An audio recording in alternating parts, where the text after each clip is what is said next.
Patriarchal and Hebrew History. 23. The Reign of Solomon, 1 Kings 2 through 11, and 2 Chronicles 1 through 8. AM 2989 to 3029. BCE 1015 to 975. The reign of Solomon compromises the most brilliant period of Israelitish nation. Tends to be the most lied about period too, or at the very least, it's not known. But he was a historical figure. He's one of the few historical figures in the Bible.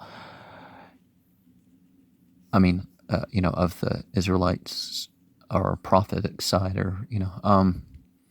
it might be compared in some respects with the Augustan age of Rome or the age of Pericles in Greece, though in several particulars it differed widely from them. It was, for the most part, a time of profound peace, not only throughout the nation itself, but the neighboring territories which, far and near, had been made tributary under the reign of David, remained subject to Solomon till near the close of his reign. It appears to have been a time of extraordinary industrial prosperity, and for the first time we find the people engaging in a commerce which rapidly developed to large proportions. Now, some of the mining operations, Solomon having the kingdom like none since, some of the mining operations and stuff couldn't be repeated. It was too bad on the air and stuff and quality that was poisoning the people. Solomon, as well as his father David, though in quite another way, must be set down as one of the marked men, not only of Hebrew history, but of all time. His intellectual endowments were extraordinary, especially for the age in which he lived, and the versatility of his genius was probably great. While he had no opportunity to invent or cultivate, and probably did not possess the military talent of his father, his administrative ability in civil affairs appears to have been superior even to his. A man of great intuitive power, of remarkable insight into character, and of comprehensive judgment, and a very wide range of intelligence, he must hold his place in history among the great rulers of men. He appears to have been a man of reflective and studious habits amid the overwhelming cares of his government and the multitudinous projects of improvement, both in his private and public affairs. He found time for the extended literary culture and composition. Also the focus on the sacred, you involve yourself in the other, but the supreme is the sacred. And composition, literary culture, composition. The early part of his life was characterized by a marked and humble piety and communion with God, his own extraordinary prosperity, his foreign alliances, especially his falling into that pernicious Eastern usage which had been begun by his father of maintaining an extensive harem and marrying many wives, and at last utterly corrupted him and led him into deplorable religious apostasy which brought disaster to his house. That wasn't part of the contemporary story. That took a while to make its way into the story, so why did they put that there? To make the prophets look worse than the rabbis once Judaism became the thing. They wanted to make the prophets look like some of the rabbis were better than them. That's what it appears to be, because these things weren't said before the 540 BCE. His reign was about 350 years before the building of Rome, when Minos reigned in Crete, and Athens was governed by archons. The party of Adonijah there's no J in any of these Old Testament names, but causes suspicions of conspiracy. The prominent men in it are put to death or otherwise punished. 1 Kings 2:12-34. What predictions were fulfilled in the degradation of Abiathar and the punishment of Joab? 1 Samuel 2:31-36. 2 Samuel 3:39 and 29 and 27-28. Restrictions of Shemel, the violations of them, and its punishment. 1 Kings 2:36-46. Solomon's piety, his public and solemn recognition of God, his prayer for wisdom and God's answer. 1 Kings 3:3-15. 2 Chronicles 1:1-12. Remarkable instance of his practical sagacity soon after this.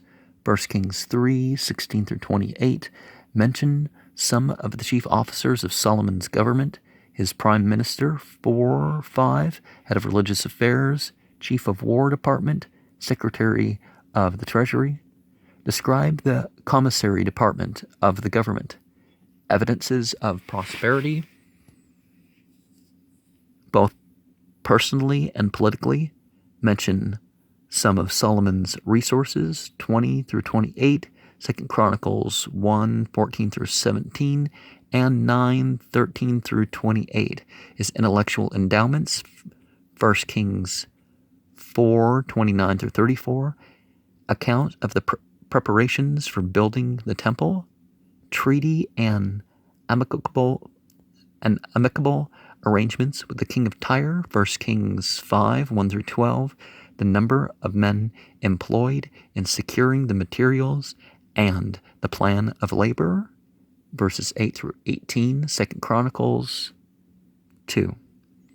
The time of laying the foundation of the temple, 1 Kings 6:1, how long before the building of Rome, about what period of Egyptian history, of Grecian history. So isn't the Hanukkah reading, isn't that all about the pages and pages of furniture and magic tools?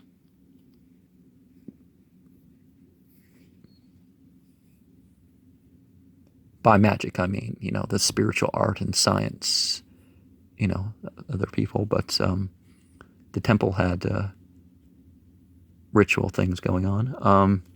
Dimensions of the temple proper, 6, 2, 3, and 17 were the verses. 2 Chronicles 3, 3, and 4.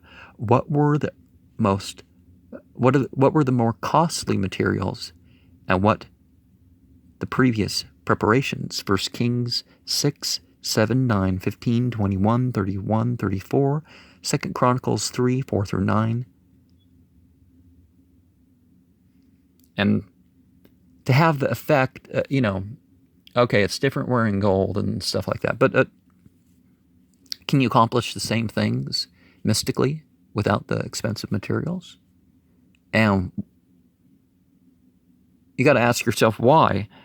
When it comes to expensive materials, it really skews archaeology. Not only does it pose a danger, but the attention is less to real information and, oh, look at these fancy things were found.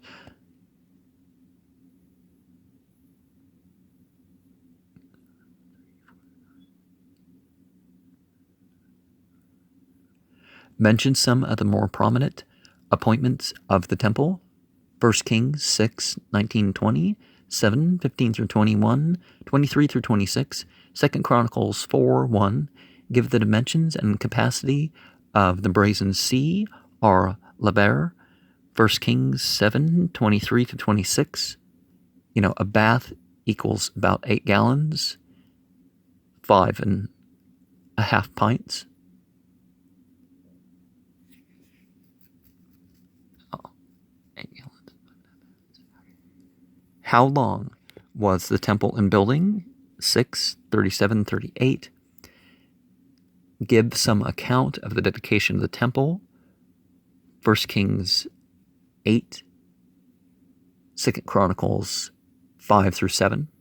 evidences of public prosperity.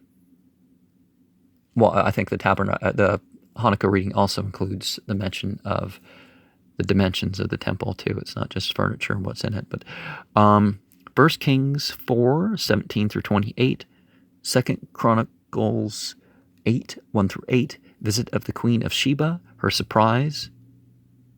She thinks that the temple's, she lifts her dress to get over the water, and it's not water, it's aquamarine or something. An admiration of Solomon's greatness and wisdom. 1 Kings 10:1 through 10. Commercial prosperity, verses 11 through 29. The fall of Solomon and the sad close of his reign. 1 Kings 11. What writings, supposed to be his, are contained in the second canon? What is the mournful refrain of the book of Ecclesiastes? And how does it correspond with Solomon's career?